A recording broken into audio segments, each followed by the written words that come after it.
S, ಇಲ್ಲಿ ಕಲ್ಲು ತೂರಾಟ ನಡೆಸಿದಂಥವ್ರು ಯಾರು ಅಂತ ಗೊತ್ತಾಗಬೇಕು. ಯಾಕಂದರೆ ರೈತರು ಹೆಚ್ಚಾಗಿ ಅಲ್ಲಿ ಸೇರಿದಂತಹ ರೈತರು ಹಸಿರು ಶಾಲನ್ನು ಹಾಕ್ಕೊಂಡು ಕುಳಿತಿದ್ರು, ಹೋರಾಟದಲ್ಲಿ ಭಾಗಿಯಾಗಿದ್ರು. ಆದರೆ ಆ ಕಲ್ಲು ತೂರಾಟ ನಡೆಸಿದಂಥವ್ರ ನಡುವೆ ಎಲ್ಲೂ ಹಸಿರು ಶಾಲೆಗಳು ಕಾಣ್ತಿಲ್ಲ. ಮತ್ತು ವಿಶೇಷ ಅಂದರೆ ಅದರಲ್ಲಿ ಸಣ್ಣ ಸಣ್ಣ ಹುಡುಗರು ಕೂಡ ಕಲ್ಲು ತೂರಾಟವನ್ನು ನಡೆಸ್ತಾ ಇರುವಂಥದ್ದು ಕೂಡ ಗೋಚರಿಸ್ತಾ ಇತ್ತು. ಇದು ಕೂಡ ಗೊತ್ತಾಗಬೇಕು. ಯಾಕಂದರೆ ಈ ರೀತಿಯಾಗಿ ಕಿಡಿಗೇಡಿಗಳು ಯಾರು ಬಂದು ರೈತರ ಹೋರಾಟದ ನಡುವೆ ನುಸುಳಿ ಅವರು ಪೊಲೀಸರ ಮೇಲೆ ಕಲ್ಲು ತೂರೋದಿದೆಯಲ್ಲ, ಇದು ಅಕ್ಷಮ್ಯ. ಅಂಥವ್ರ ವಿರುದ್ಧವೂ ಕೂಡ ಕ್ರಮ ಆಗಬೇಕಾಗಿರೋದು ಅಷ್ಟೇ ಅವಶ್ಯಕ. ಇನ್ನು ಎರಡನೇ ಸುದ್ದಿಯನ್ನು ನೋಡೋಣ. ಬಹಳ ಮುಖ್ಯವಾಗಿ ಮುಖ್ಯಮಂತ್ರಿಯವರನ್ನು ಭರವಸೆ ಕೊಟ್ಟಿದ್ದಾರೆ. ಆದರೆ ಈ ಭರವಸೆ ಈಡೇರುವಂಥದ್ದು ಯಾವಾಗ ಅಂತ ಹೇಳಿದರೆ ಸಕ್ಕರೆ ಕಾರ್ಖಾನೆಗಳು ಸಹಕರಿಸಿದಾಗ. ಈಗ ಈಡೇರುತ್ತಾ ಭರವಸೆ ಅನ್ನುವಂತಹ ಪ್ರಶ್ನೆಯೂ ಕೂಡ ಇದ್ದೇ ಇದೆ. ರೈತರೇನೋ ತಮ್ಮ ಹೋರಾಟವನ್ನು ಇವತ್ತಿಗೆ ಈ ಕ್ಷಣಕ್ಕೆ ಕೈ ಬಿಡ್ತಾ ಇದ್ದೀವಿ, ಗುರ್ಲಾಪುರ ಕ್ರಾಸ್ನಿಂದ ಹೊರಡ್ತಿದ್ದೀವಿ ಅನ್ನುವಂಥದ್ದು. ಅಲ್ಲಿಂದ ಹೊರಟರು ಅಂದರೆ ಉಳಿದೆಲ್ಲ ಕಡೆಗಳಿಗೂ ಕೂಡ ಇದು ಸಂದೇಶ ರವಾನೆ ಆಗಿರುತ್ತೆ.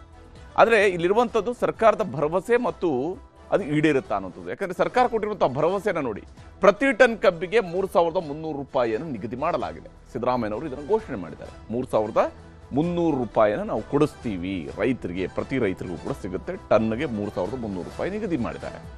ಕಾರ್ಖಾನೆಗಳಿಂದ 3,250 ರೂಪಾಯಿಗಳು ನೇರವಾಗಿ ಕಾರ್ಖಾನೆಗಳಿಂದ ಬರುತ್ತೆ ರೈತರಿಗೆ. ಸರ್ಕಾರದಿಂದ ಹೆಚ್ಚುವರಿ 50 ರೂಪಾಯಿ ಸಿಗುತ್ತೆ. 50 ರೂಪಾಯಿ ಸರ್ಕಾರದಿಂದ ಹೆಚ್ಚುವರಿಯಾಗಿ ಸಿಗುತ್ತೆ. ಕಟಾವು ಸಾಗಣೆ ವೆಚ್ಚ ಹೊರತುಪಡಿಸಿ 3,300 ರೂಪಾಯಿಯನ್ನು ಕೊಡಲಾಗುತ್ತೆ. ಅಂದರೆ ಕಟಾವನ್ನು ಕಬ್ಬಿಣ ಕಾರ್ಖಾನೆಗಳವರು ಮಾಡಿಸಿ, ಸಾಗಣೆಯನ್ನು ಅವರು ಮಾಡಿಸಿ, ಅವುಗಳನ್ನು ಡಿಡಕ್ಟ್ ಮಾಡಿ ಕೊಡುವಂಥದ್ದಲ್ಲ. ಅದನ್ನು ಡಿಡಕ್ಟ್ ಮಾಡಿ ಅದಕ್ಕೆ ಆಗಿರುವಂತಹ ಖರ್ಚನ್ನು 3,300 ರೂಪಾಯಿಂದ ಡಿಡಕ್ಟ್ ಮಾಡಿ ಕೊಡುವಂಥದ್ದು ಅಲ್ಲ. 3,300 ರೂಪಾಯಿ ನೇರವಾಗಿ ರೈತರಿಗೆ ಸಿಗುತ್ತೆ. ಒಂದೇ ಕಂತಲ್ಲಿ 3,200 ರೂಪಾಯಿಯನ್ನು ಕೊಡಬೇಕು. ಪ್ರತಿ ಟನ್ ಕಬ್ಬಿಗೆ 3,200 ರೂಪಾಯಿಯನ್ನು ಒಂದೇ ಕಂತಿನಲ್ಲಿ ಕೊಡಬೇಕು. ಉಳಿದ 50 ರೂಪಾಯಿ ಕಾರ್ಖಾನೆಗಳವರು ನಂತರ ಕೊಡಬಹುದು. ನಂತರ 50 ರೂಪಾಯಿಯನ್ನು ಕೊಡಬೇಕು. ಅದಕ್ಕೆ ಕೆಲವು ಸಮಯಾವಕಾಶವನ್ನು ಸರ್ಕಾರ ಕೊಟ್ಟಿದೆ. ಮತ್ತು ಆ ಸಂದರ್ಭದಲ್ಲಿ ಸರ್ಕಾರದ ಕಡೆಯಿಂದ ಕೂಡ 50 ರೂಪಾಯಿ ಸಿಗುತ್ತೆ ರೈತರಿಗೆ. ಪ್ರತಿ ಟನ್ಗೆ 50 ರೂಪಾಯಿ ಸರ್ಕಾರದ ಕಡೆಯಿಂದ ಕೂಡ ಸಿಗುತ್ತೆ. ಇಡೀ ರಾಜ್ಯಕ್ಕೆ ಅನ್ವಯ ಆಗುವಂತೆ ಇದನ್ನು ನಿಗದಿ ಮಾಡಲಾಗಿದೆ. ಕರ್ನಾಟಕದ ಎಲ್ಲ ಭಾಗಗಳಿಗೂ ಕೂಡ ಇದು ಅನ್ವಯ ಆಗುವಂತೆ ಇದನ್ನು ನಿಗದಿ ಮಾಡಲಾಗಿದೆ. ಆದರೆ ಇಲ್ಲಿ ಒಂದು ಅಂಶವನ್ನು ನಾವು ಗಮನಿಸಬೇಕು. ಅದು ರಿಕವರಿಗೆ ಸಂಬಂಧಪಟ್ಟಿರುವಂಥದ್ದು. ಸರ್ಕಾರಕ್ಕೆ ಈ ಇಡೀ ಘೋಷಣೆಯಿಂದ 50 ರೂಪಾಯಿಯನ್ನು ಕೊಡೋದಾಗಿ ಸರ್ಕಾರ ಘೋಷಣೆ ಮಾಡಿರೋದ್ರಿಂದಾಗಿ ಸರ್ಕಾರಕ್ಕೆ ಒಟ್ಟು 200 ಕೋಟಿ ರೂಪಾಯಿ ಹೊರೆ ಬೀಳುತ್ತೆ. 200 ಕೋಟಿ ರೂಪಾಯಿ ರಾಜ್ಯ ಸರ್ಕಾರಕ್ಕೆ ಹೊರೆ ಬೀಳುತ್ತೆ. ಇದರ ಡೀಟೇಲ್ಸ್ ಅನ್ನು ಸರ್ಕಾರ ಇನ್ನು ಕೂಡ ಪ್ರಕಟ ಮಾಡುತ್ತೆ. 11.25% ರಿಕವರಿ ಇರುವ ಕಬ್ಬಿಗೆ ಮಾತ್ರ 3,300 ರೂಪಾಯಿಯ ದರ ಅನ್ವಯ ಆಗುತ್ತೆ. ಇಲ್ಲಿ ರಿಕವರಿ ಕೂಡ ಬಹಳ ಮುಖ್ಯವಾಗಿ ನಾವು ಗಮನಿಸಬೇಕು. 11.25%. ಬಹುತೇಕ ಕರ್ನಾಟಕದ ಉತ್ತರ ಭಾಗದಲ್ಲಿ ಇರತಕ್ಕಂತಹ ಪ್ರದೇಶಗಳಲ್ಲಿ ಬೆಳೆಯುವಂತಹ ಕಬ್ಬು 11.25% ರಿಕವರಿಯನ್ನು ಹೊಂದಿದೆ ಅಂತ ಹೇಳಿ ಆ ಕಾರಣಕ್ಕಾಗಿ ಇದನ್ನು ಅನ್ವಯಿಸಲಾಗಿದೆ.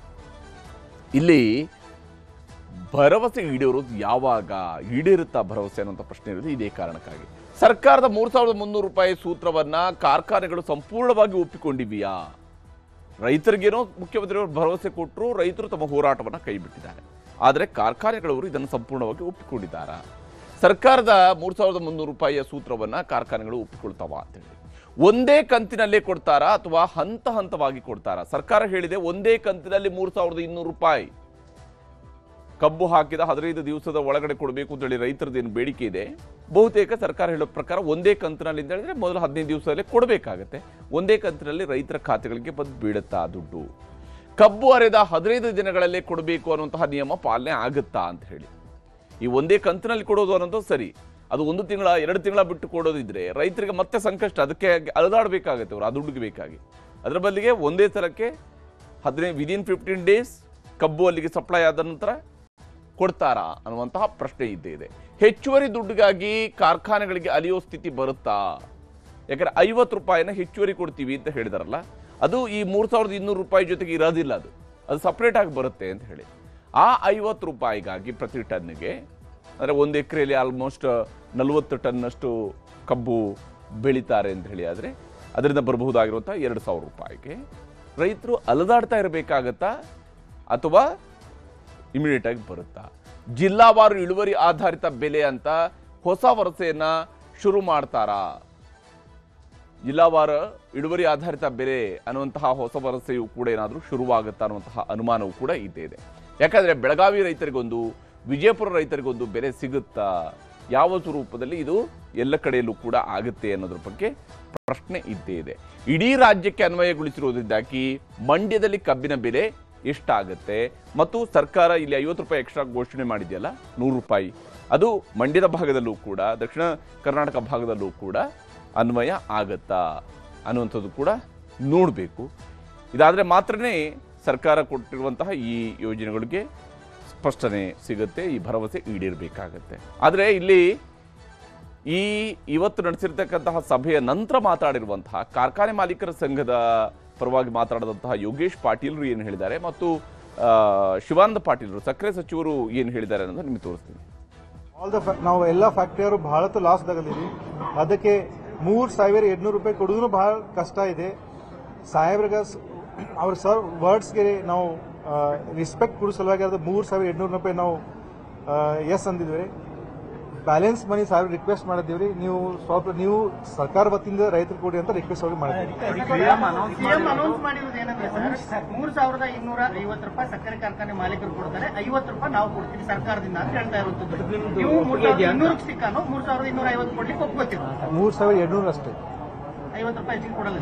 That is not possible. ಅಲ್ಲ ಸರ್, ರಿಕವರಿ ನೋಡಿ, ಯಾರು CM ಅವರ ಆದೇಶ ಪಾಲಿಸೋದಿಲ್ಲ ಅನ್ನಕ್ಕೆ ಬರೋದಿಲ್ಲ. ಈ ರಾಜ್ಯದ ಎಲ್ಲ ಕಾರ್ಖಾನೆಯವರು ಪಾಲಿಸ್ತಾ ಇದ್ದಾರೆ ಅಂದರೆ ಅವರು ಪಾಲಿಸಬೇಕಾಗ್ತದೆ. ಖಂಡಿತ ಆ ದಿಸೆಯಲ್ಲಿ ನಾವು ಪ್ರಯತ್ನ ಮಾಡಿ ಮನವೊಲಿಸ್ತಕ್ಕಂಥ ಪ್ರಯತ್ನ ಮಾಡಿ. ಹೀಗೆ ಇಲ್ಲಿಗ ಇರುವಂಥ ಪ್ರಶ್ನೆ ಅದ್ವಿ ನೋಡಿ, ಕಾರ್ಖಾನೆಗಳ ಮಾಲೀಕರ ಸಂಘದವರು ಹೇಳ್ತಾ ಇರುವಂತಹ ಮಾತಲ್ಲಿ ಗಮನಿಸಬೇಕು. 3,200 ರೂಪಾಯಿ ಮಾತ್ರ ನಮ್ಮ ಕಡೆಯಿಂದ ಕೊಡೋಕ್ಕೆ ಸಾಧ್ಯ ಆಗುತ್ತೆ, 250 ರೂಪಾಯಿ ಕೊಡೋಕ್ಕೆ ಸಾಧ್ಯ ಇಲ್ಲ. ಆ 200 ರೂಪಾಯಿ ಕೊಡ್ತಾ ಇರೋದು ಕೂಡ ಮುಖ್ಯಮಂತ್ರಿಯವರು ಹೇಳಿರ್ತಕ್ಕಂತಹ ಮಾತಿನ ಆಧಾರದ ಮೇಲೆ ನಾವು ಕೊಡ್ತಾ ಇದ್ದೀವಿ ಅಂತ ಒಂದು ಹೇಳ್ತಾ ಇದ್ದಾರೆ. ಇಲ್ಲಿ ಇನ್ನೂ ಕೆಲವೊಂದು ಏನೋ ಕಾರ್ಖಾನೆ ಮಾಲೀಕರು ಮತ್ತು ಸರ್ಕಾರದ ನಡುವೆ ಇನ್ನೊಂದಷ್ಟು ಮಾತುಕತೆಗಳು ನಡೆಯುವಂತಹ ಲಕ್ಷಣಗಳು ಗೋಚರಿಸ್ತಾ ಇದ್ದಾವೆ. ಯಾಕಂದರೆ ಈಗಾಗಲೇ ವಿದ್ಯುತ್ ಖರೀದಿಗೆ ಸಂಬಂಧಪಟ್ಟಂತಹ ಒಂದು ಒಪ್ಪಂದದ ರಿನ್ಯೂವಲ್ ಬಗ್ಗೆಯೂ ಕೂಡ ಚರ್ಚೆ ಆಗಿತ್ತು. ಬಹುಶಃ ಅದೆಲ್ಲವೂ ಆದಮೇಲೆ ಕಾರ್ಖಾನೆಗಳವರು ಈ 50 ರೂಪಾಯಿಗೆ ಒಪ್ಪಿಗೆಯನ್ನು ಸೂಚಿಸಬಹುದಾ ಅನ್ನುವಂಥದ್ದನ್ನು ನೋಡಬೇಕಾಗಿರುವಂಥದ್ದು.